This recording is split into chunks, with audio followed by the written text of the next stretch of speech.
الحمد لله نحمده ونستعينه ونستغفره ونؤمن به ونتوكل عليه ونعوذ بالله من شرور أنفسنا ومن سيئات أعمالنا من يهده الله فلا مضل له ومن يضلله فلا هادي له ونشهد أن لا إله إلا الله وحده لا شريك له ونشهد أن سيدنا ومولانا محمدا عبده ورسوله أما بعد فأعوذ بالله من الشيطان الرجيم بسم الله الرحمن الرحيم يا أيها الذين آمنوا اتقوا الله حق تقاته ولا تموتن إلا وأنتم مسلمون صدق الله العظيم وصدق رسوله النبي الكريم ونحن على ذلك من الشاهدين والشاكرين والحمد لله رب العالمين اللهم صل على سيدنا محمد وعلى آل سيدنا محمد وبارك وسلم اللهم صل على سيدنا محمد وعلى آل سيدنا محمد وبارك وسلم اللهم صل على سيدنا محمد وعلى آل سيدنا محمد وبارك وسلم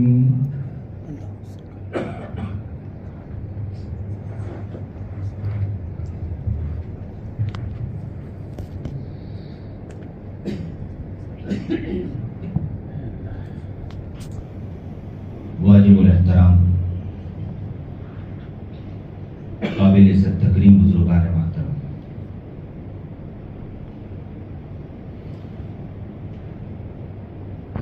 یا عزیز و فقیر، آج آپ کے اس مسجد میں بھائی حفیظ اللہ کی دعوت پر حاضر ہوا ہے۔ اللہ تعالیٰ سے دعا گو ہوں کہ اللہ تعالیٰ حق بات کہنے کی اور اس پر ہمیں سب کو عمل کرنے کی توفیق عطا فرمائے۔ آمین۔ انسان عملی زندگی میں آگے تو بڑھ رہا ہے، اعمال کرتا ہے، نظام بناتا ہے، معمولات کر رہا ہے، لیکن بہت سے افراد وہ ہیں کہ جو اپنی زندگی میں پریشان نظر آتے ہیں۔ وہ بیچارہ سمجھتا ہے کہ میں معمولات تو کر رہا ہوں،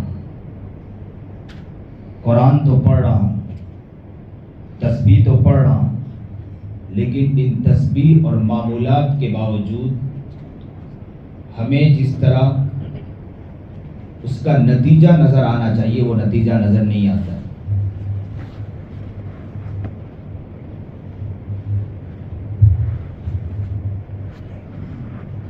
جو نتیجہ ملنا چاہیے وہ نتیجہ نہیں۔ بہت سے افراد وہ ہیں مسجد میں آ رہے ہیں، خوب قرآن پڑھتے ہیں، رمضان کا مہینہ ہے، رمضان کے مہینے میں قرآن پڑھ رہے ہیں۔ اب جب یہ قرآن تو پڑھ رہے ہیں،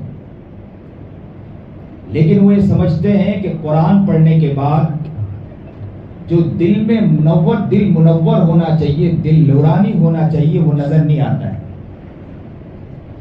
ہم نے اللہ والوں کو دیکھا ہے، اللہ والوں کا حال یہ ہے کہ یہاں پر عبادت کی اور کوئی صاحب آیا اور آ کر کہا کہ حضرت دعا کر دو، انہوں نے ہاتھ اٹھائی، اللہ نے ان کی دعا سن لی، اور ہم خوب عبادت کر رہے ہیں، خوب معمولات کر رہے ہیں، معمولات کے بعد عبادت کے باوجود ہمیں اس کا جو نتیجہ ملنا چاہیے وہ نتیجہ نظر نہیں آ رہا۔ بلکہ رمضان کا مہینہ جب آتا ہے، بہت سے احباب وہ ہوں گے کہ جو رمضان کے لیے اپنے آپ کو کھپا دیتے ہوں گے، صبح سے شام تک وہ قرآن پڑھتے ہوں گے، معمولات کرتے ہوں گے، تسبیحات پڑھتے ہوں گے، خوب اللہ کا ذکر کرتے ہوں گے، اتنے سارے معمولات کے بعد تو وہ انسان ولایت کے مقام تک پہنچ جانا چاہیے تھا. وجہ کیا ہے کہ ولایت کے مقام تک پہنچ نہیں پا رہا ہے؟ سمجھنے کی ضرورت ہے کہ ہر انسان ولی بننا چاہ رہا ہے. وہ یہ سمجھتا ہے کہ اگر ولایت کے مقام تک پہنچ جاؤں، اور دوسرے نمبر پر تو یہ ہے کہ جو معمولات کر رہا ہوں لیکن مجھے کاروبار میں، زندگی میں سکون نظر نہیں آتا. ایک صاحب آئے اور آ کر کہنے لگے اس عاجز فقیر کو کہ حضرت میں کیا بتلاؤں، میں کثرت سے درود شریف پڑھتا ہوں، بہت معمولات کرتا ہوں، میں قرآن میں نے اتنے دنوں میں اتنی 1000 مرتبہ میں نے قرآن ختم کیا ہے، اور ابھی تک کہ میں نے اتنی مرتبہ درود شریف پڑھا. انہوں نے کافی تعداد بتلائی، لیکن ایک بات وہ کہنے لگے کہ زندگی میں حضرت پریشانی ختم، سکون نہیں آ رہا ہے زندگی میں. اور ہر انسان سکون چاہ رہا ہے اپنی زندگی میں. کون انسان وہ ہے کہ جو زندگی میں سکون نہیں چاہتا؟ ہر انسان یہ سمجھتا ہے کہ زندگی میں چین آ جائے، زندگی میں سکون آ جائے، اور زندگی میں چین اور سکون کے لیے وہ پوری زندگی محنت کر رہا ہے اور کوششیں کر رہا ہے اور کاوشیں کر رہا.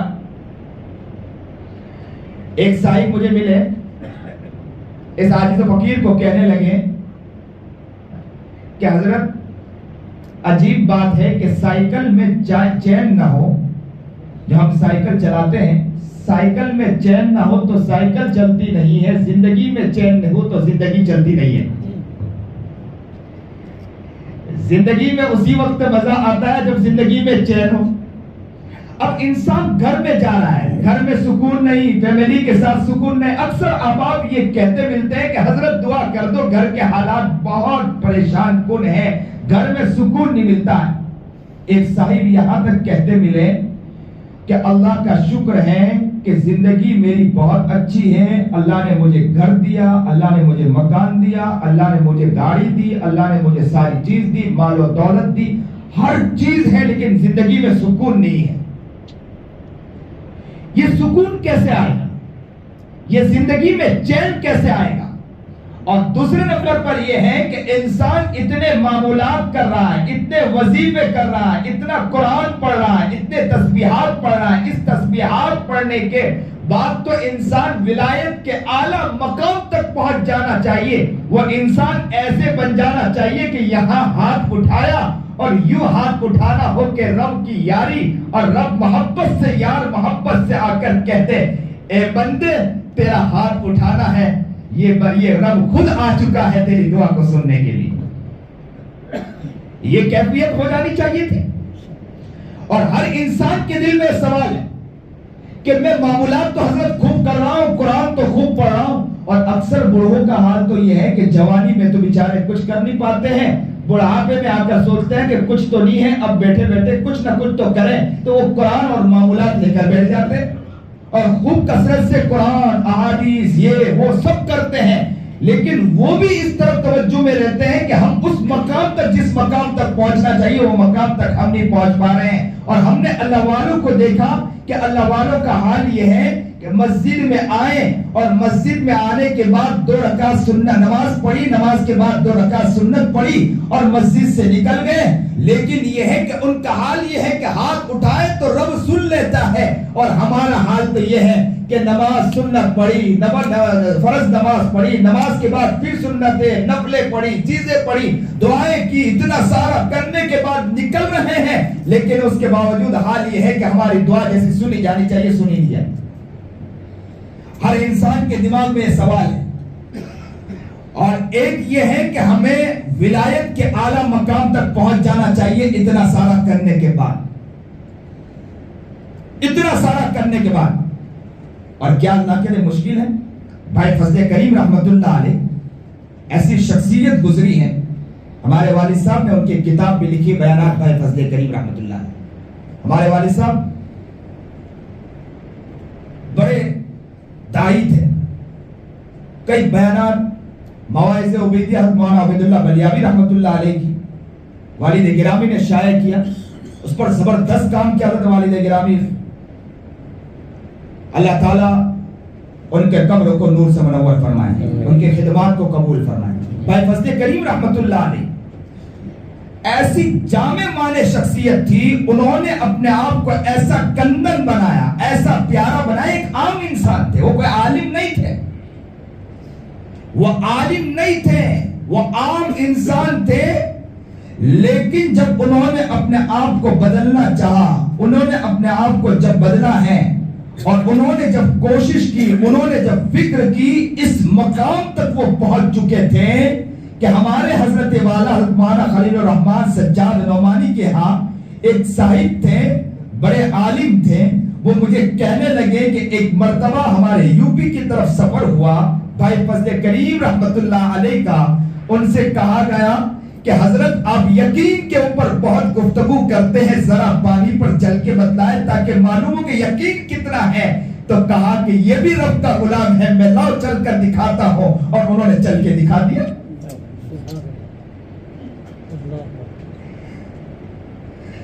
اللہ سے دعا کرتا ہوں اللہ ان کا ذرہ ہمیں بھی عطا فرما دے، اللہ ان کا ذرہ ہمیں بھی عطا فرما دے. آج بھی انسان محنت تو کر رہا ہے، کوشش کر رہا ہے، اعمال کر رہا ہے، معمولات کر رہا ہے، قرآن پڑھ رہا ہے، کثرت سے چیزیں کر رہا ہے، لیکن اس مقام پر جو مقام پر پہنچنا چاہیے وہ مقام تک ابھی تک پہنچا ہوا نہیں. اور اکثر آپ کہتے ہیں کہ حضرت ہم نے اتنا قرآن مکمل، لیکن اس مقام تک پہنچ نہیں پایا. اور اللہ والوں کا حال یہ ہے کہ مسجد میں آئے اور آنے کے بعد یہاں نماز پڑھی، سنت پڑھی، نفل پڑھی، نہ پڑھی، گھر چلے گئے. ہاتھ اٹھانا ہوتا اللہ ان کی باتوں کو سن لیتا ہے. اور ہمارا حال یہ ہے کہ ہم یہ کہتے پھرتے ہیں کہ ہم ہاتھ اٹھاتے، ہماری دعا قبول نہیں ہوتی ہے.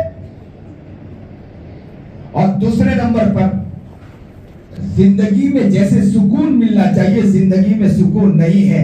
کیونکہ جس اللہ والے کے پاس جاتے ہیں اور کہتے ہیں کہ حضرت یہ کریں، حضرت کہتے ہیں کہ آپ یہ معمولات کریں، یہ معمولات کریں، ہم تسبیح پر تسبیح مکمل کر لیتے ہیں لیکن اس مقام تک نہیں پہنچ پاتے. ایک مرتبہ ہمارے رشتہ دار میں ایک عورت تھی، انہوں نے، میں اکثر ایک دعا بتلاتا رہتا ہوں، چلتے ہاتھ یہ دعا بتلا دو، اللہ کرے کہ یہاں بھی اس دعا پر یقین پیدا ہو جائے تو میں کہتا ہوں کہ بہت سی پریشانی ختم ہو جائے گی. ام سلیمہ ایک صحابیہ عورت تھی. نبی کریم جناب سرکار دو عالم صلی اللہ علیہ وسلم نے ام سلیمہ سے کہا کہ تمہیں کوئی مصیبت آئے تو یہ دعا پڑھ لینا، اللہم اجرنی فی مصیبتی وخلف، اللہم اجرنی فی مصیبتی وخلف لی خیرا منہا. یہ دعا پڑھ لیا کرے. ام سلیمہ ابو سلیمہ کی بیوی تھی، لیکن یقین صحابیہ کا یقین تو یقین ہوا کرتا تھا، ان کا یقین ہم جیسا یقین نہیں ہوا کرتا تھا، اعلیٰ پیمانے کا یقین ہوا کرتا تھا. ام سلیمہ رضی اللہ تعالی عنہا سے جب یہ کہا گیا کہ آپ کو کوئی مصیبت آئے تو یہ دعا پڑھ لینا، اور کچھ ہی وقت نہیں گزرے کہ ان کے شوہر کا انتقال ہو گیا. ابو سلیمہ رضی اللہ تعالی عنہ کا انتقال ہو گیا. ابو سلیمہ کا انتقال ہونا تھا، ام سلیمہ نے عدت پوری کی اور اس کے بعد سوچنے لگی کہ اگر میں کسی سے شادی کرتی ہوں تو میرا شوہر کی طرح مجھے کوئی شوہر نہیں مل سکتا ہے. ہو سکتا ہے کہ کوئی اگر جہادی تو مل سکتا ہے لیکن میرا شوہر نیک بھی تھا. اگر کوئی نیک تو مل سکتا ہے لیکن میرا شوہر تو وہ تھا کہ جہاد میں بھی اور محبت کے نبی کریم جناب سرکار دو عالم صلی اللہ علیہ وسلم کی خدمت میں بیٹھنے والا بھی تھا. پیارے آقا کی خدمت میں اگر کوئی بیٹھنے والا ہو تو ہو سکتا ہے کہ اس کا گھر کا حال کچھ اور ہو. میرا شوہر تو ہر چیز میں آگے تھا، میرا شوہر کی طرح کوئی شوہر تو مل نہیں سکتا ہے. لیکن عورت وہ تھی یقین نبی کریم جناب سرکار دو عالم صلی اللہ علیہ وسلم پر ایمان لانے کے بعد ان کا یقین اتنے اعلیٰ پیمانے پر جا چکا تھا. آج تو یقینی ہماری ہر چیز سے ختم ہو چکا ہے. آپ دیکھیں کہ جو چیز کرنے اس پر یقین نہیں ہے.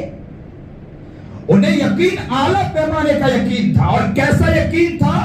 ام سلیمہ رضی اللہ تعالی عنہا سے کہا گیا کہ آپ کو کوئی مصیبت اور پریشانی آئے تو یہ دعا پڑھ لینا، اللہم اجرنی فی مصیبتی واخلف لی خیرا منہا۔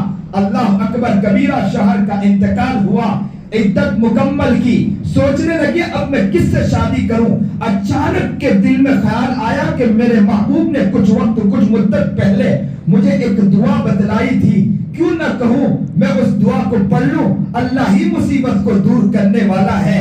انہوں نے یقین کامل کے ساتھ دعا پڑھی، اور صحابیہ تو صحابیہ ہوا کرتی ہے، ان کا یقین کا عالم کچھ اور ہوا کرتا ہے۔ بڑی محبت کے ساتھ، بڑے پیار کے ساتھ، نبی کے عشق میں، نبی کی محبت میں کہ دعا بتلائی ہے تو میرے محبوب نے بتلائی ہے، میرے محبوب کی بات جھوٹی نہیں ہو سکتی ہے، مصیبت ہٹ کے رہے گی۔ جب یہ دعا بتلائی تو انہوں نے محبت کے ساتھ یہ دعا پڑھی۔ آؤ آگے بڑھ کر، مسجد عمر کے احباب یہاں بیٹھے ہیں، عشق رسول کو دیکھنا ہو، محبت رسول کو دیکھنا ہو تو اس دیوالی کو دیکھو، اس مستانی کو دیکھو۔ عشق کا کیا عالم تھا، محبت کا کیا عالم تھا، پیار کا کیا عالم تھا، کس محبت اور جنون کے ساتھ اس نے دیوانگی کے ساتھ، اس یقین کے ساتھ اللہم اجرنی فی مصیبتی واخلف لی خیرا منہا پڑھنے کے بعد اللہ سے کہا کہ محبوب نے یہ دعا بتلائی ہے، میری مصیبت ہٹ کے رہ سکتی ہے۔ کہتے ہیں کہ 3 دن نہ گزرے کہ اچانک کے ایک پیغام آیا، اور وہ پیغام کس کا آیا؟ محبوب جناب سرکار دو عالم صلی اللہ علیہ وسلم کا ام سلیمہ میں تم سے نکاح کرنا چاہتا ہوں۔ اور یہ ام سلیمہ بنی امہات المومنین میں سے بنی۔ اللہ اکبر کبیرہ۔ جب وہ مصیبت میں اللہ ان کے لیے راستہ کھول سکتا، ہمارے لیے کیوں نہیں راستہ کھلے گا؟ لوگ اکثر آتے ہیں اور کہتے ہیں، میں افریقہ کے سفر میں تھا، اکثر یہ واقعہ سناتا ہوں، افریقہ کے سفر کے اندر اچانک ایک جگہ پروگرام تھا، پروگرام سے نکلے، گاڑی میں بیگ تھی، چھوٹی سی بیگ، اب اس کے اندر پاسپورٹ بھی رکھا ہے، $500 بھی رکھے تھے۔ اب وہ بیگ چوری ہو گئی۔ بیگ کا چوری ہونا، صاحب نے کہا کہ حضرت جو بیگ تھی وہ بیگ چوری ہو چکی ہے، تو کہا کہ کیا کریں؟ میں نے کہا کہ آپ نے تلاش کیا؟ بولا تلاش کیا، ہر جگہ تلاش کیا، لیکن بیگ نہیں ملی۔ میں نے کہا آپ نے اچھی طرح تلاش کیا؟ کہا اچھی طرح تلاش کیا۔ کہا کہ جب تلاش ہو چکا ہے تو نکلتے ہیں ہم یہاں سے۔ تو کہا کہ حضرت بیگ میں کیا تھا؟ میں نے کہا پاسپورٹ تھا، $500 تھے۔ تو کہا کہ بیگ آپ کی چوری ہوئی حضرت، اور آپ یہ کہتے ہیں کہ اس میں اتنا سامان تھا، اور آپ کہتے ہیں کہ نکلے، اور آگے پروگرام تھا، کافی دور آگے پروگرام تھا، اس کے بعد لوٹنا پیچھے کی طرف نہیں تھا۔ ہم نے انہیں یہ بات کہی تو انہوں نے، یہ صاحب نے کہا کہ ہم لوگ اتنے رین دینا چاہتے ہیں، 1000 رین ہم دیتے ہیں۔ کوئی نے کہا اتنا دیتے ہیں، میں نے کہا مجھے کچھ نہیں چاہیے۔ کہا کہ حضرت معاملہ کیا ہے؟ آپ کے بیگ چوری ہوئی، اس میں اتنے سامان تھے وہ چوری ہوئے، اور آپ لینا نہیں چاہ رہے ہیں۔ تو میں نے کہا کہ دعا پڑھی ہے ہم نے، اللہم اجرنی فی مصیبتی واخلف لی خیرا منہا۔ میں نے رب سے وہی بیگ مانگا ہے، میں اللہ سے کہتا ہوں کہ وہی بیگ مجھے لا کر دے، اور مجھے رب پر یقین ہے کہ میرا رب وہ لا کر دے گا۔ کہا کہ حضرت آپ کیا بات کہہ رہے ہیں، یہ افریقہ ہے، گالیوں کا علاقہ ہے، یہاں تو ماشاءاللہ چیز ملتی نہیں ہے، جو چیز جلی جاتی ہے اس کے بعد اس پر دھیان نہ دے۔ ہم نے کہا کہ جو چیز ہے وہ ہم انشاءاللہ اللہ سے مانگا، ہم نے آپ سے نہیں مانگا ہے، ہم نے رب سے کہا ہے کہ رب دینے والی ذات ہے۔ اللہ کی عجیب شان میں وہاں سے نکل گیا، لوگ تعجب کرنے لگے کہ بندہ کیسا ہے، نکل گئے۔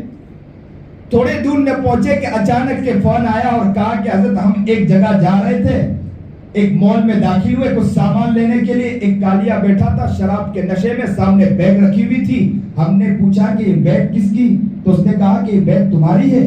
تو کہا کہ ہاں بیگ ہماری ہے۔ تو کہا جب سے لایا ہوں، جب سے مجھے گھبراہٹ ہو رہی ہے، آپ اس کو بیگ کو جلدی یہاں سے لے جائیں۔ یہ تجربے کے، اور جگہ جگہ میں نے یہ چیزیں بتلائی، جگہ جگہ۔ ایک صاحب آئے اور کہا کہ حضرت کیا بتلائے، 2 کروڑ روپے پھنسے ہوئے ہیں، ابھی تک رقم نہیں نکل رہی۔ میں نے کہا کہ گریبان میرا، ہاتھ آپ کا، آپ گریبان پکڑیں اور مجھے پوچھئے اگر یہ میں دعا بتلاتا ہوں، اگر اس دعا پر آپ یقین کرو انشاءاللہ آپ کو رقم مل کے رہے گی. آپ یقین کے ساتھ پڑھو نا تو صحیح. یقین یہ تو ہمارا ختم ہو چکا ہے. قرآن نے کیا کہا؟ کم من فئۃ قلیلۃ غلبت فئۃ کثیرۃ بإذن اللہ. قرآن کا پیغام. قرآن کیا کہتا ہے؟ قلیل تعداد جو ہے نا کثیر تعداد پر غالب ہو کر رہے گی. قرآن کا پیغام کہ کم لوگ جو ہیں اقلیت میں جو ہے اکثریت پر ایک نہ ایک دن حاوی ہو کر انشاءاللہ رہ سکتے ہیں. اور ہمیں یقین ہونا چاہیے کہ یقین ہونا چاہیے. اور آج یہ لوگ کہتے ہیں نا کہ یہ اقلیت میں ہے مسلمان، ہم لوگ اکثریت کے اندر ہیں. اور قرآن کہہ رہا ہے مسلمانوں ڈرنے کی ضرورت نہیں. کم من فئۃ قلیلۃ غلبت فئۃ کثیرۃ بإذن اللہ. صحابہ بھی تو قلت میں تھے لیکن اقلیت کو اکثریت میں اللہ تعالیٰ نے بدل کے بتلا دیا. آپ اقلیت میں تو ڈرنے کی ضرورت نہیں. آپ اپنے ایمان کو تو مضبوط کریں. آپ کا ایمان مضبوط ہونا ہوگا انشاءاللہ، حالات کا تبدیل ہونا ہوگا. یقین تو پیدا کریں قرآن پر. مولانا رشید احمد گنگوہی رحمت اللہ علیہ کے پاس جب کوئی شخص آتا تھا اور آ کر کہتا تھا کہ حضرت یہ بیماری ہے دعا کر دیں، تو حضرت اسی وقت پھونک مار دیتے تھے. جو جب آتا تھا پھونک مار دیا. حضرت والا کے پاس کسی صاحب نے آ کر کہا کہ حضرت آپ کیا پڑھتے ہیں؟ پڑھنا آپ پھونک مارتے اور سامنے والے کی بیماری یا مصیبت دور ہو جاتی ہے. معاملہ کیا ہے؟ حضرت کہتے ہیں کہ میں ٹوائلٹ میں یا پخانے میں جاتا ہوتا ہوں، اس وقت میں جو دعا پڑھتا ہوں اللہم انی اعوذ بک من الخبث والخبائث پڑھ ہی رہا ہوتا، اچانک اسی وقت کوئی صاحب آیا، شخص آیا اور آ کر کہا کہ حضرت مجھے یہ حالات ہے، تو میں اللہ سے کہتا ہوں کہ اللہ تیرے نبی کی سنت کو زندہ کر رہا ہوں، اسی کو پڑھ کر میں پھونک مارتا ہوں، اللہ تو اس کو دور کر دے، اور سامنے والے کی بیماری دور ہو جاتی ہے.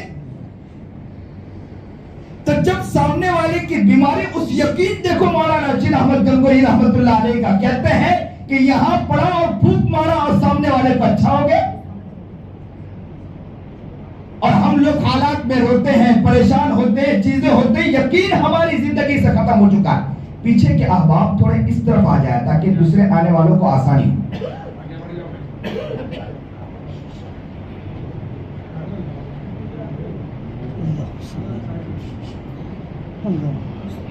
ہماری زندگی میں جو یقین آنا چاہیے، ہماری زندگی سے یقین ختم ہو چکا ہے. ہماری زندگی میں جس طرح ہماری توجہ بننی چاہیے وہ توجہ نہیں، اس سے ہمارا دھیان ہٹ چکا ہے، ہمارا ذہن ہٹ چکا ہے.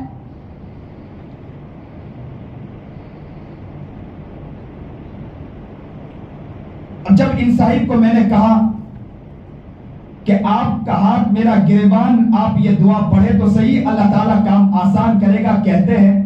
میں دوسرے ہی ہفتے اللہ کی شان کے اسی جگہ پروگرام تھا، میں وہاں پہنچا، وہ مجھے میرے پاس ملاقات کے لیے پہنچے اور ملاقات مجھے یوں اپنے دونوں ہاتھوں سے انہوں نے وہ کیا، معانقہ کیا. معانقہ کے بعد زاروں قطار ہونے لگے. میں نے کہا ہوا کیا بھائی آپ کو؟ کہا کہ حضرت آپ نے دعا بتائی اور یقین کے ساتھ میں نے پڑھا اور ماشاءاللہ پونی رقم میرے پاس آ چکی ہے. ہماری زندگی میں یقین ختم ہو چکا ہے. میں اصل بات کی طرف کہ زندگی میں سکون کیوں نہیں، اور ہم اتنے سارے اعمال اور معمولات کر رہے ہیں، ولایت کے اعلیٰ مقام تک کیوں پہنچ نہیں پا رہے ہیں. اکثر ان کو سوال ہوتا ہے کہ حضرت اتنی تسبیحات پڑھ رہے ہیں، اتنے معمولات کر رہے ہیں، اتنی چیزیں کر رہے ہیں، لیکن اعلیٰ مقام تک نہیں پہنچ پا رہے ہیں. اور اتنے معمولات کے بعد ہمیں سکون ملنا چاہیے، زندگی میں سکون ہمیں نظر نہیں آتا. اکثر لوگ یہ کہتے ملتے ہیں کہ گھر میں جاتے ہیں گھر میں سکون نہیں، دکان میں جاتے ہیں دکان میں سکون نہیں، کاروبار میں جاتے ہیں کاروبار میں سکون نہیں. اور بہت سے احباب یہ کہتے ملتے ہیں کہ ہمیں معمولات بتلایا گیا اور کہا گیا کہ معمولات کریں، اور ہم معمولات کرنے کے بعد بھی تجارت میں جو برکتیں ملنی چاہیے تجارت میں برکتیں ہمیں میسر نہیں ہیں. تو یہ دو تین باتیں آئیں. ایک ہے زندگی میں سکون نہیں، دوسرا اتنے معمولات کے بعد ولایت کے مقام تک نہیں پہنچ پا رہے ہیں. اور اللہ والوں کا حال یہ ہے کہ چند نمازیں پڑھی لیکن ولایت کے اعلیٰ مقام پر ہوتے ہیں، اور ہم اتنا قرآن اور اتنی تسبیحات اتنے معمولات کے بعد ولایت کے اعلیٰ مقام پر نہیں ہے. سوال ہے کہ نہیں سوال ہے؟ یہ ہر انسان کے دل میں سوال ہے کہ ولایت کے اعلیٰ مقام تک کیوں نہیں پہنچ پائے. اب آپ مثال سے سمجھتے چلیں، بہت پیاری مثال ہے، انشاءاللہ آپ سمجھتے چلے جاؤ گے. ایک آدمی کے پاس بالٹی ہے، صحیح سالم بالٹی، ڈول ہے جو صحیح سالم ہے، اس ڈول کو نل کے نیچے رکھ دیا جائے اور قطرہ قطرہ پانی چالو کیا جائے، شروع کیا جائے، تو ایک نہ ایک دن ڈول بھر جائے گی۔ دھیرے دھیرے قطرہ قطرہ پانی شروع ہے تو ایک نہ ایک دن یہ ڈول بھر جائے گی۔ اور ایک آدمی کے پاس بالٹی ہے جس میں سوراخ ہے، اور اس کو رکھ دیا جائے، نل کے نیچے رکھ دیا جائے اور پانی چالو کیا جائے، شروع کیا جائے، تو پانی بھرے گا یا نہیں بھرے گا؟ وہ نہیں بھرنے والا ہے، ڈول میں سوراخ ہے تو پانی نہیں بھرنے والا ہے۔ بس ہمارا حال یہی ہے، ہم لوگ مسجد میں داخل ہوتے ہیں، آپ مثال سے میں سمجھاتا چلوں، بہت جلدی بات سمجھ جائے گی انشاءاللہ۔ آپ مسجد میں داخل ہوتے ہیں، اللہ کے لیے داخل ہوئے مسجد میں، کس کے لیے داخل ہوئے؟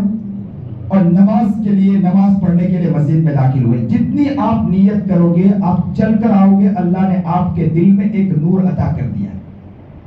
آپ وہاں اچھی نیت کر کے آئے، اللہ نے دوسرا نور عطا کر دیا۔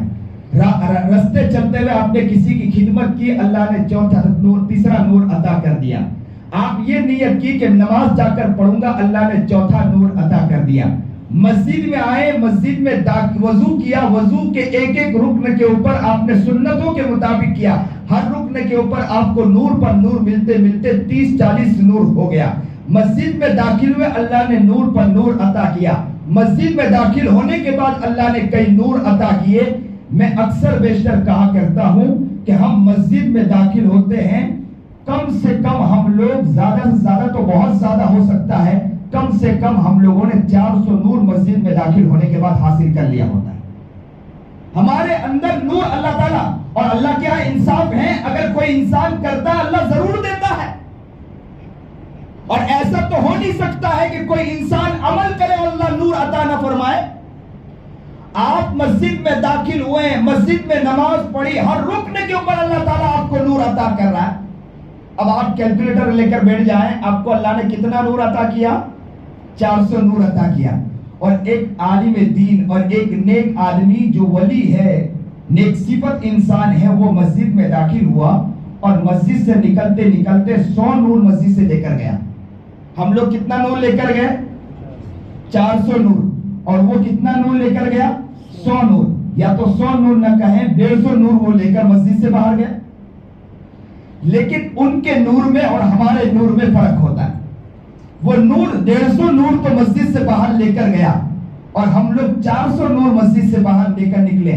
لیکن وہ عالم دین، وہ اللہ والا، اگر 150 نور مسجد سے باہر لے کر نکلا، لیکن وہ اپنے آپ کو بچاتا ہے، اس کی وجہ سے نور، اگر کوئی گناہ ہو بھی جاتے ہیں اس کے 10 نور جاتے ہیں۔ اور ہمارا حال یہ ہے کہ مسجد سے باہر نکلے، آنکھوں سے گناہ کر دیا، مسجد سے باہر نکلے، زبان سے گناہ کر دیا، مسجد سے باہر نکلے، کان سے گناہ کر دیا، مسجد سے باہر نکلے، ماں باپ کی عزت کی دھجیاں اڑا دی، مسجد سے باہر نکلے، تجارت میں جھوٹ بول کر مال بیچ دیا، مسجد سے باہر نکلی، کسی کو دھوکہ دے دیا، مسجد سے باہر نکلے، بہنوں کے حقوق کو مارا، مسجد سے باہر نکلے، کسی کی چادروں کو پھاڑا، اور مسجد سے باہر نکلے، کسی کے ساتھ کھیل رچ دیا۔ مسجد سے باہر نکلے تو کہنے والا یہ کہتا ہے کہ زمین پر چلنے والا یہ انسان فرشتہ تو نظر آتا ہے، لیکن سب سے بڑا دھوکے باز اگر کوئی ہے تو یہی انسان ہے۔ تو نور تو اللہ تعالیٰ نے ہم کو عطا کیا ہے، 400 نور تو اللہ نے عطا کیا، ہم نے 800 گناہ کر کے اس 400 نور کو اس پر مٹا دیا۔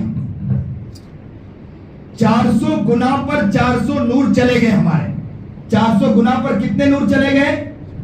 400 نور چلے گئے، اور 400 گناہ ہم نے اپنے اوپر چڑھا دیا، اور اللہ والے 200 نور مسجد میں سے لے کے نکلے، اور بھول سے اگر کوئی غلطی ہو بھی گئی تو 10 غلطی ہوئی یا 20 غلطی ہوئی تو ان کے پاس پھر بھی 180 موجود ہیں، اور ہمارا حال یہ، وہ 180 ان کے بڑھتے بڑھتے بڑھتے بڑھتے بڑھتے بڑھتے وہ اعلیٰ مقام تک پہنچ جاتے، اور ہمارا حال یہ ہے کہ 800 گناہ کرنے کے بعد، یا یوں کہیں کہ 200 نور ملے، اور 400 گناہ کرنے کے بعد 200 گناہ پر 200 نور چلے گئے، اور 200 گناہ ہم نے اپنے اوپر چڑھا دیا، اور 200 پر 200 200 پر 200 ہر بار ہم گناہ چڑھا رہے،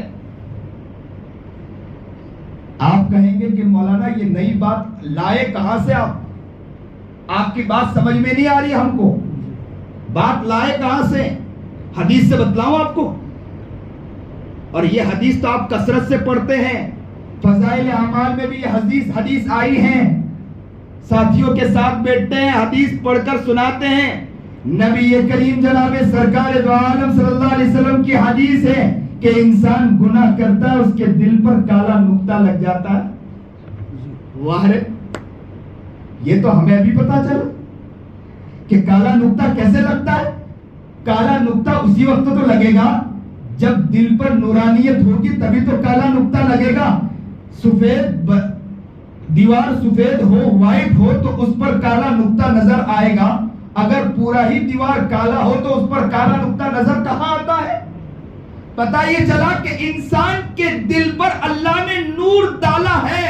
ایک عمل کیا اللہ نے ایک نور ڈالا، دوسرا عمل کیا دوسرا نور ڈالا، مسجد سے نکلتے نکلتے اس نے 200 نور تو حاصل کیے، 400 گناہ کرنے کے بعد 200 نور کو مٹایا اور 200 گناہ کو چڑھا دیا اپنے اوپر، اور 200 پر 200 گناہ کرتے کرتے کرتے کرتے کرتے کرتے ایک وقت یہ آتا ہے ختم اللہ علی قلوبہم، اللہ ان کے دل پر مہر جباریت لگا دیتا ہے۔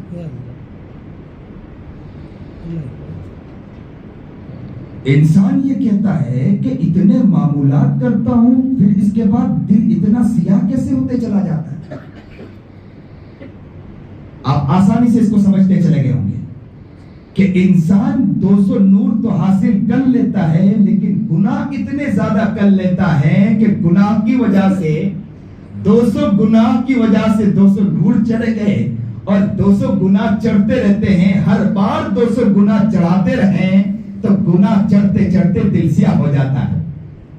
اور اللہ والوں کا حال یہ ہے کہ وہ آتے ہیں مسجد کے اندر 150 نور یا 100 نور مسجد میں حاصل کرتے ہیں، لیکن اس کے بعد وہ گناہ ان سے اگر 10 بھی اگر کوئی بھول چوک سے ہو بھی جاتی ہے تو 10 ہی نور جاتے ہیں، 90 پر 90 90 پر 90 90 پر 90 نور چڑھتے چڑھتے چڑھتے چڑھتے ایک دن وہ آتا ہے کہ ان کا دل مجلہ ہو جاتا ہے، پیارا ہو جاتا ہے، حسین ہو جاتا ہے، خوبصورت ہو جاتا ہے، نور بڑھتا چلا گیا، اور ایک وقت وہ آتا ہے کہ ہاتھ اٹھایا رب کے سامنے مانگا، رب ان کی دعاؤں کو سن لیتا ہے۔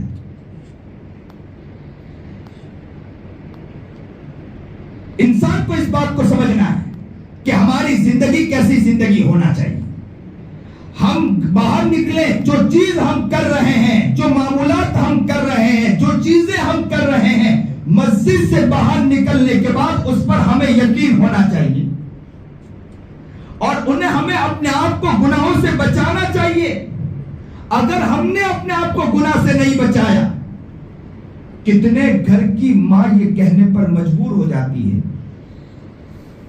کہ جب پڑھاتا تھا ایک طالب علم کی ماں کا فون آیا، اس ماں نے مجھے عجیب بات کہی، آج بھی وہ سوچتا ہوں تو بدن کانپ جاتا ہے۔ وہ ماں نے مجھے فون کر کے کہا کہ مولانا میرے بچے کو گھر نہ بھیجنا۔ میں نے کہا کہ کیا بات ہے، کیا وجوہات ہے کہ تمہارے بچوں کو گھر نہ بھیجوں؟ سال ہو گیا، گھر آئے تو خوش ہوگا بچہ۔ کہا کہ میں ایک ہی بات مولانا کہنا چاہتی ہوں۔ میں نے کہا کیا بات ہے؟ کہا کہ کاش کہ اس سے اچھا میں کسی پتھر کو جن دیتی تو بہت اچھا ہوتا، میں نے ایسے بدترین بچے کو میں نے جنا ہے۔ انسان ماں کا دل دکھا دے، انسان باپ کا دل دکھا دے، انسان انسانوں کا دل دکھائے، انسان اڑوس پڑوس والوں کا دل دکھائے، انسان بدترین گناہ پر گناہ کرتا چلا جائے، انسان غیبتیں کرے، انسان چغلیاں کرے، انسان حسد کرے۔ اب تو حال یہ ہے کہ جتنا انسان نیک نظر آتا اتنا غیبت کرتا ہوا نظر آتا ہے۔ جتنی بڑی تسبیح اتنا کسی کی چادر کو پھاڑتا ہوا وہ نظر آتا ہے، جتنا بڑا کرتا اتنا کسی کے عزت کی دھجیاں کو اڑاتا۔ ایسا لگتا ہے کہ اللہ تعالیٰ نے جنت کی سرٹیفکیٹ دنیا میں اس کو دے دیا ہے کہ تمہیں جتنی غیبت کرنا ہے کرے، جتنی چغلیاں کرنا ہے کرے، کسی کا جتنا حق کھانا ہے کھائے، جس کے ساتھ جو کرنا ہے کریں، تمہارے لیے تو سب معاف کر دیا ہم نے، تم نکل گئے نا۔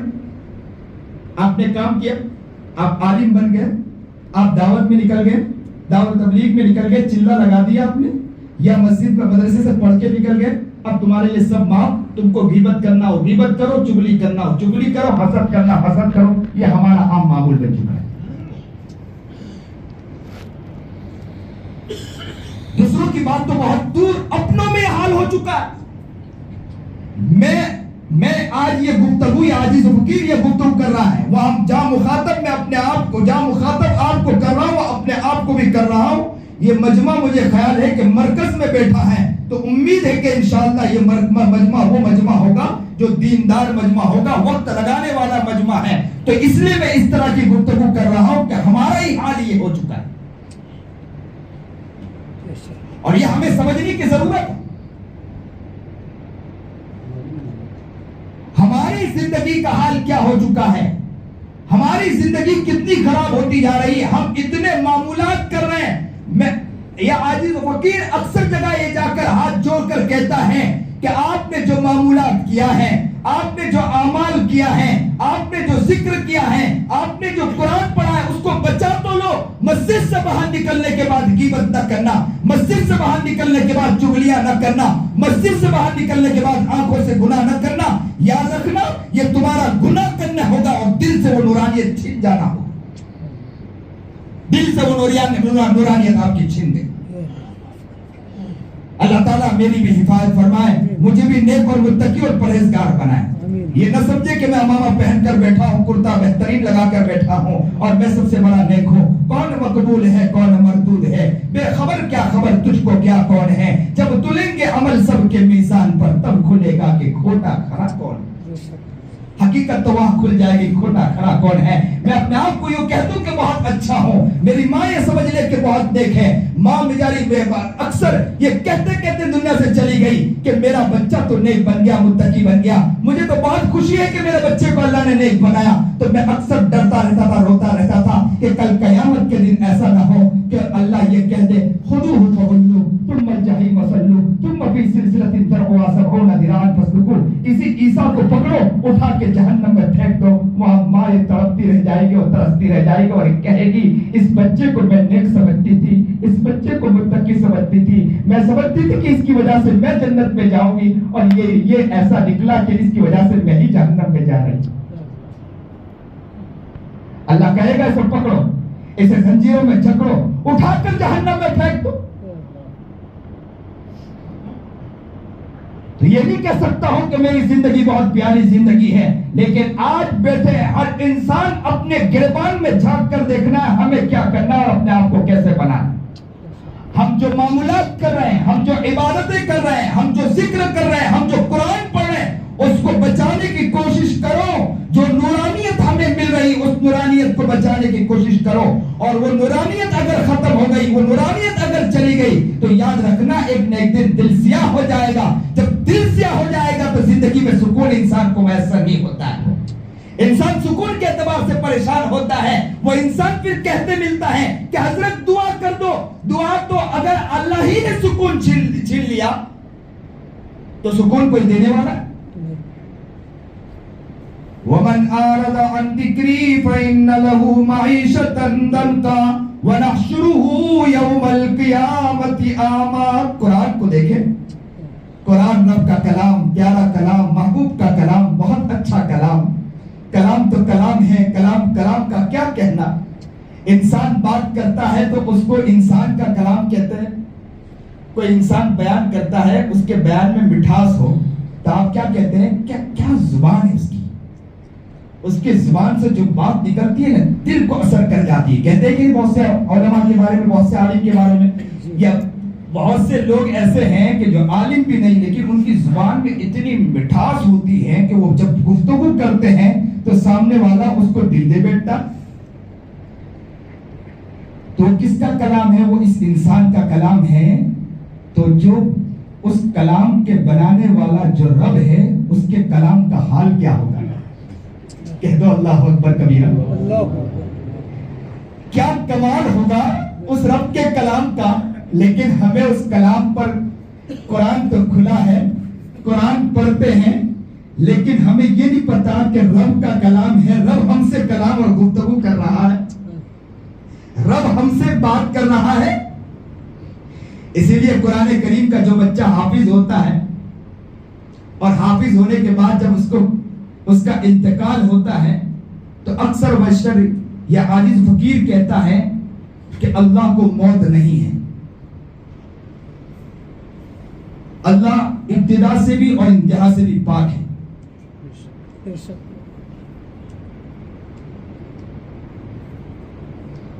رب کا کلام جو رب کی گفتگو ہے اس کو بھی موت نہیں ہے، نہ اس کو موت آنے والی ہے۔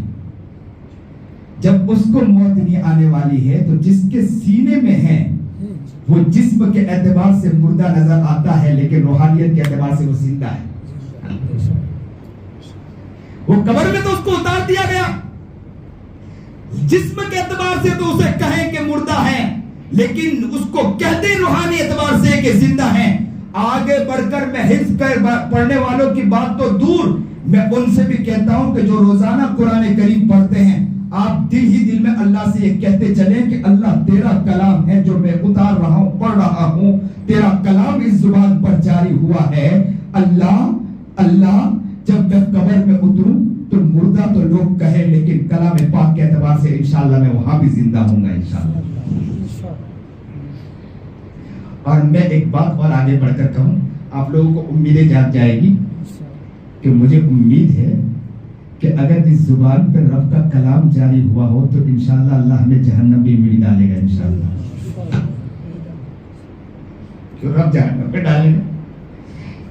کہ اس کا ہی کلام اس زبان پر جاری ہوا۔ لیکن لوگوں میں ایک بات اور خاص کہتا چلوں، جس زبان پر رب کا کلام ہو اس زبان پر گالی شبانی دیتی ہے، جس زبان پر رب کا کلام ہو اس زبان پر غیبت، اس زبان پر رب کا کلام ہو اس زبان پر ماں باپ کی عزت کی دھجیاں نہیں اچھی لگتی۔ جس رب کے زبان رب کا کلام ہماری زبان پر ہو اس زبان سے کسی کی عزت کی، ماں بہنوں کی عزت قطار کرنا یہ ہمارا شیوا نہیں دیتا ہے۔ اس بات کی نیت کریں انشاءاللہ کہ اللہ تعالیٰ کا کلام پاک ہم پڑھ رہے ہیں، اللہ تعالیٰ انشاءاللہ ہمیں اس کے بدلے جنت میں تو ہمیں پہنچائے گا، جہنم اللہ ہمیں معاف کر دے گا۔ لیکن جب تک کہ ہم کلام پاک پڑھ رہے ہیں اب اس کلام پاک کے ساتھ کسی کو شامل نہیں کریں گے۔ ایک بات اور کہتا چلوں، بات یاد آ گئی، قرآن کریم سامنے ہو، کوئی پیر اٹھائے تو ہم کہتے ہیں پیر نیچے کر دو، کوئی اگر کچھ چیز رکھ دے، اکثر و بیشتر تو لوگ یہ بھی کہتے ملتے ہیں کہ اگر کوئی ہاتھ پیر پہ لگا کے رکھا ہو پھر اس کے بعد کلام پاک پر رکھے تو کیا کہتے ہیں، ارے تمہارا ہاتھ تو پیر پر تھا اب کلام پاک کے اوپر رکھ رہے ہو، قرآن پر رکھ رہے ہو، کیوں قرآن پر رکھ رہے ہو؟ پیر پر ہاتھ رکھنے کے بعد قرآن پر رکھتے ہو، ادب رکھو، ادب کرو۔ اور قرآن نیچے رکھا ہو اوپر انسان بیٹھتا نہیں، قرآن سامنے ہو تو انسان گناہ نہیں کرتا ہے۔ تمہارے دل میں قرآن ہو، تمہاری زبان پر قرآن ہو اور ساتھ میں گناہ کرے تو یہ کیسا زیبا دیتا ہے؟ یہ انسان کے لیے کیسا زیبا دیتا ہے؟ اللہ کا احسان کہ اللہ تعالیٰ نے ہمیں یہ توفیق عطا فرما دی۔ یاد رکھو انسان جب گناہ کرتا ہے نا تو اللہ تعالیٰ گناہوں کی وجہ سے ان کے آنکھوں کی آنسوؤں کو بھی، اللہ تعالیٰ گناہوں کی وجہ سے ان کے اندر کی تکلیفوں کو بھی بڑھا دیا کرتا ہے۔ قرآن کریم کی میں نے آیت پڑھی، وَمَنْ أَعْرَضَ عَنْ ذِكْرِي فَإِنَّ لَهُ مَعِيشَةً ضَنْكًا وَنَحْشُرُهُ يَوْمَ الْقِيَامَةِ أَعْمَىٰ۔ رب کا کلام ہے قرآن، اللہ کا کلام، پیارے محبوب کا کلام ہے۔ اللہ جی کیا فرما رہا ہے؟ دیکھو اللہ جی کیا فرما رہا ہے۔ اللہ کہہ رہا ہے کہ جو میری باتوں سے، میرے ذکر سے اعراض کیا، اپنے دامن کو چھڑایا، میری باتوں سے اپنے دامن کو پھیر دیا، اعرض عن ذکری فإن له معیشۃ ضنکا، میں ان کے معیشت کو تنگ کر کے رکھ دوں گا، معیشت کو باندھ دوں گا۔ اب لوگ عاملوں کے چکر میں بھاگتے کہ حضرت تعویذ دے دو، عاملوں کے چکر میں، اور ماشاءاللہ بہت سے عامل تو لوٹنے کے لیے بیٹھے ہی اسپیشل ہیں کہ لگتا ہے آنکھوں میں دیکھ کر لگتا ہے کہ آپ کے یہ معاملات ہیں۔ اور قرآن کیا کہہ رہا ہے؟ آپ نے اللہ کے ذکر سے اعراض کیا، فَإِنَّ لَهُ مَعِيشَةً ضَنْكًا، آپ کے معیشت کو، جس کو معیشت کو اللہ نے تنگ کر دیا ہو، جس کی معیشت کو، جس کے رزق کو اللہ نے باندھ دیا ہو، دنیا کا عامل اس کو چھڑوا نہیں سکتا ہے، دنیا کا عامل اسے کھول نہیں سکتا ہے۔ اور ہر شخص یہاں بیٹھنے والا اس بات پر یقین صادق کے ساتھ کہہ سکتا ہے کہ قرآن کریم کا ایک ایک حرف سچ ہے، سچ ہے، سچ ہو کر رہے گا انشاءاللہ۔ ایک ایک حرف سچ ہے، یقین کامل ہے۔ ہم یہ کہتے تو ہے کہ یقین کامل ہے کہ قرآن کریم کا حرف سچ ہے، سچا ہے، سچ ہو کر رہے گا، لیکن اعراض کر رہے ہیں اللہ کے حکم سے، اللہ کے حکم کو چھوڑتے جا رہے ہیں، ذکر کو چھوڑتے جا رہے ہیں، اللہ کی یادوں کو چھوڑتے جا رہے ہیں، اعراض پر اعراض کرتے جا رہے ہیں، اور سمجھ رہے کامیابی مل جائے گی۔ معیشت کو تنگ کر رہا ہے تو کون کر رہا ہے؟ اللہ تنگ کر رہا ہے تو کوئی دنیا کا عامل اسے چھڑوا نہیں سکتا۔ پھر کہتے ہیں کہ حضرت دعا کر دو۔ ارے زندگی کے معیشت کو، زندگی کے چیزوں کو آپ ہی نے تنگ کروایا، اور قرآن آگے کیا کہہ رہا ہے؟ رب کا کلام ہے، بڑی محبت کے ساتھ سنیے، بڑے پیار کے ساتھ سنیے، کلام اللہ، اللہ کا کلام۔ اب تو حال یہ ہے کہ کسی کا بیان سننے کے لیے تو بہت دوڑتے ہیں، لیکن قرآن کی مجلس ہو تو انسان دور بھاگتا ہے۔ یہ عاجز و فقیر اکثر بیشتر یہ کہا کرتا ہے کہ قرآن کریم کے سیکھنے کی مجلس بھی لگایا کریں، قرآن کریم کے سیکھنے کی مجلس بھی لگنا چاہیے۔ اب قرآن کریم کے سیکھنے کے عبداللہ ابن مبارک رحمت اللہ علیہ بیٹھتے تھے، ہزاروں کا مجمع ہوا کرتا تھا، اس میں کئی ہزار وہ لوگ ہوا کرتے تھے کہ جو بیٹھ کر صرف قرآن کریم کو سیکھا کرتے تھے۔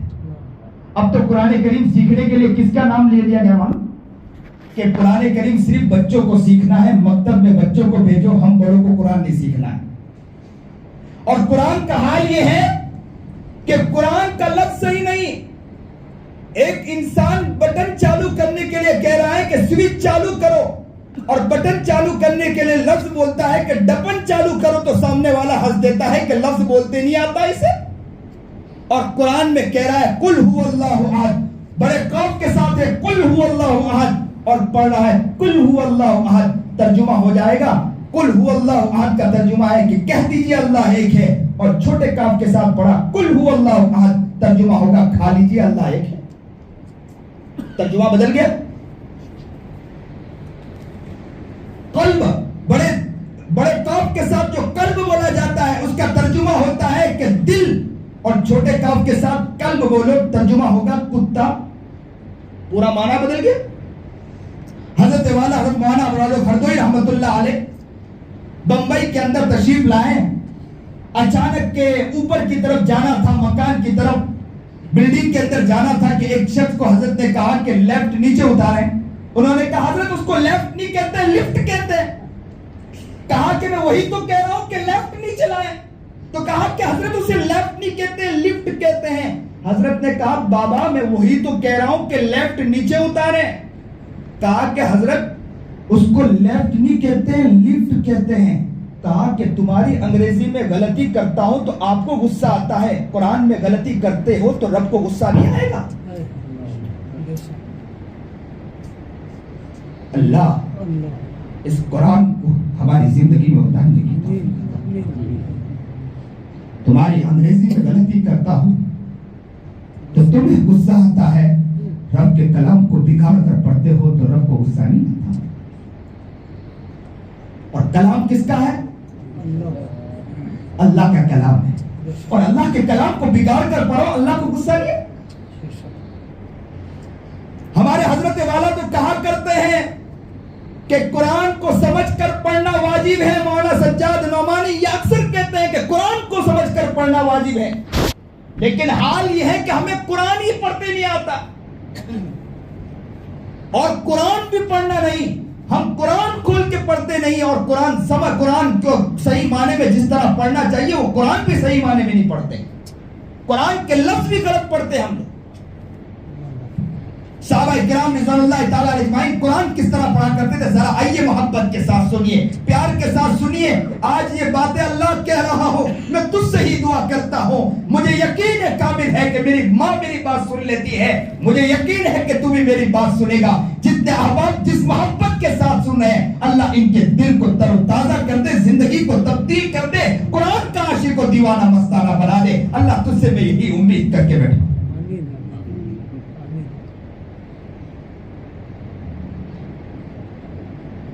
قرآن کریم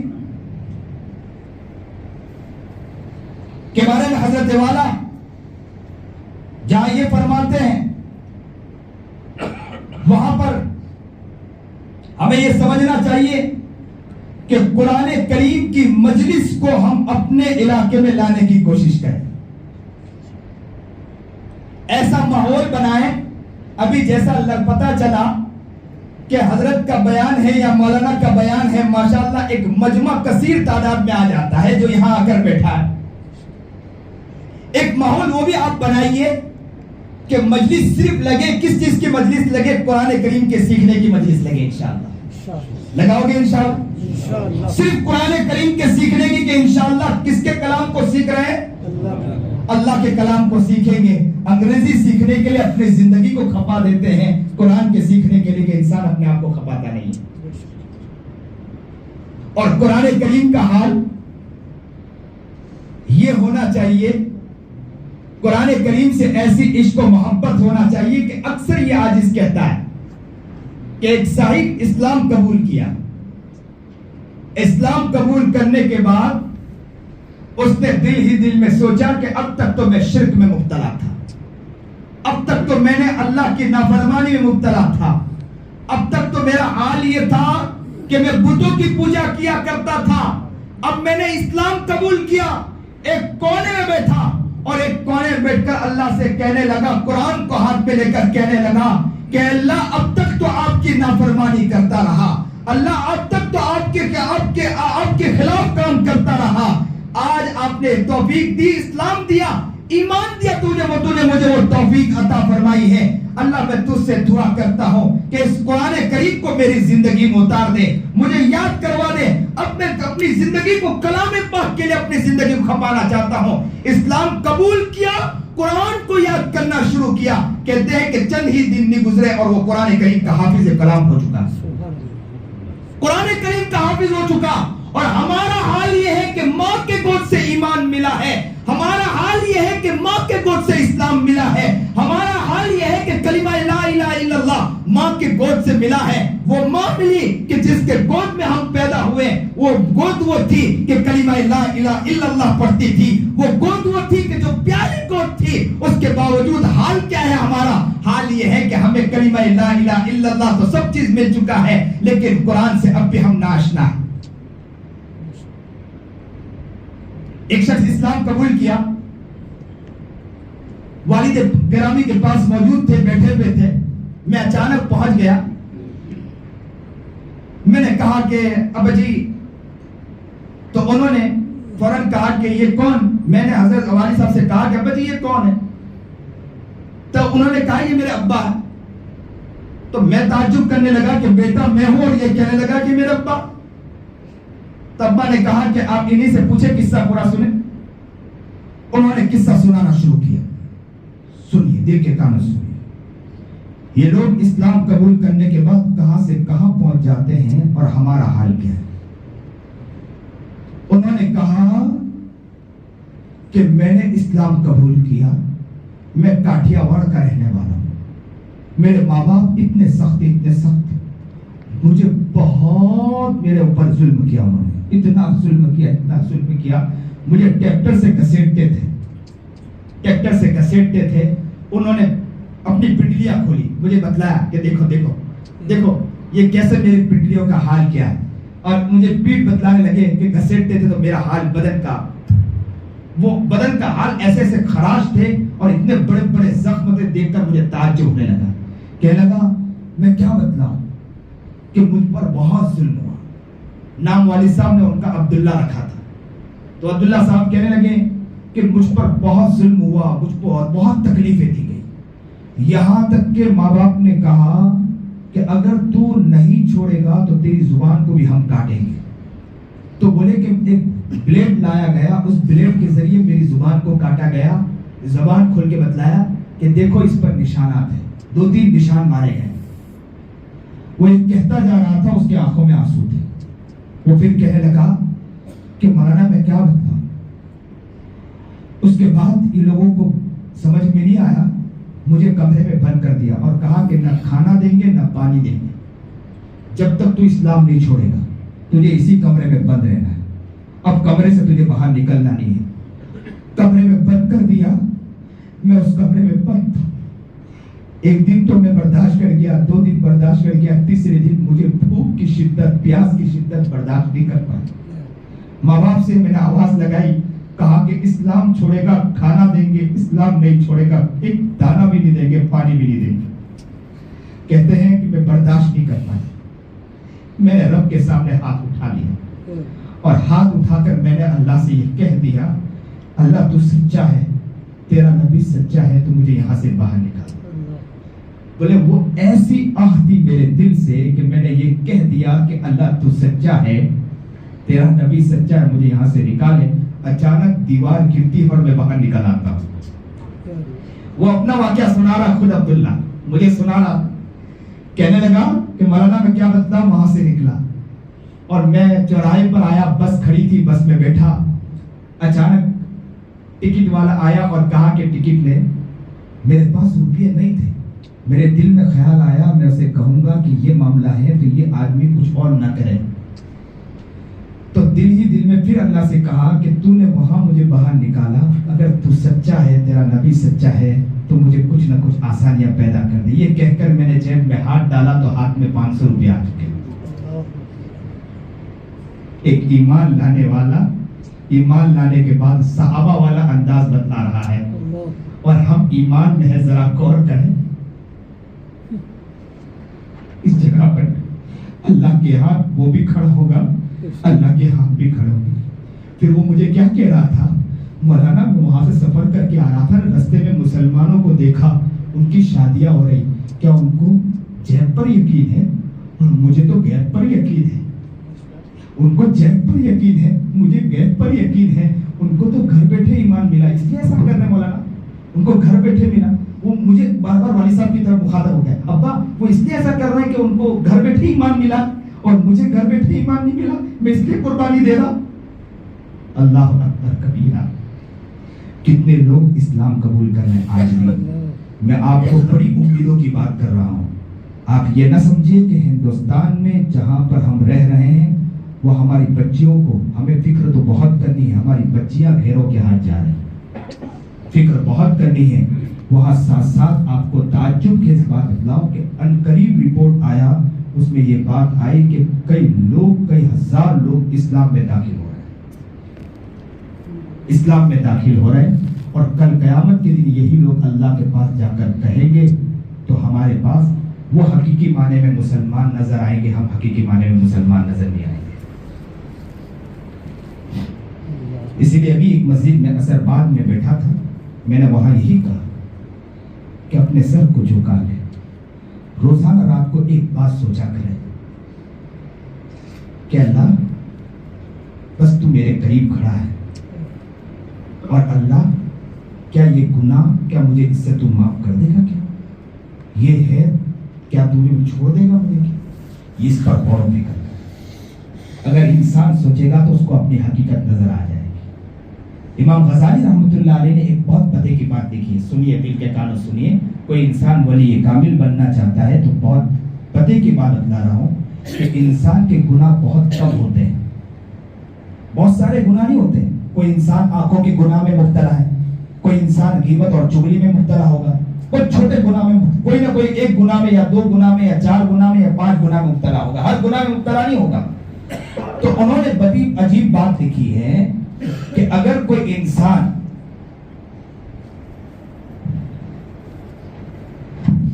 یہ چاہتا ہے کہ میں بننا چاہتا ہوں، ولی بننا چاہتا ہوں، روزانہ رات کو گناہ لکھ لے کہ میں کون سے گناہ کرتا ہوں، اس رات کو یہ سوچے کہ آج پورے دن میں نے یہ گناہ کیا، اللہ میں نے تجھے کتنا ناراض کیا، کتنا قریب رب ہے، تو مجھے کھاتا رکھ رہا ہے، پیتا رکھ رہا ہے، چلتا رکھ رہا ہے، ہنستا رکھ رہا ہے، کہ زندگی تجھے پیاری عطا فرمائی اور تجھے ہی میں نے ناراض کیا۔ اللہ کل سے میں اس گناہ کو چھوڑ دوں گا، اور صبح اٹھے اور اللہ سے کہہ دے کہ اللہ میں آج پکی سچی نیت کرتا ہوں کہ انشاءاللہ آج یہ گناہ نہیں کروں گا۔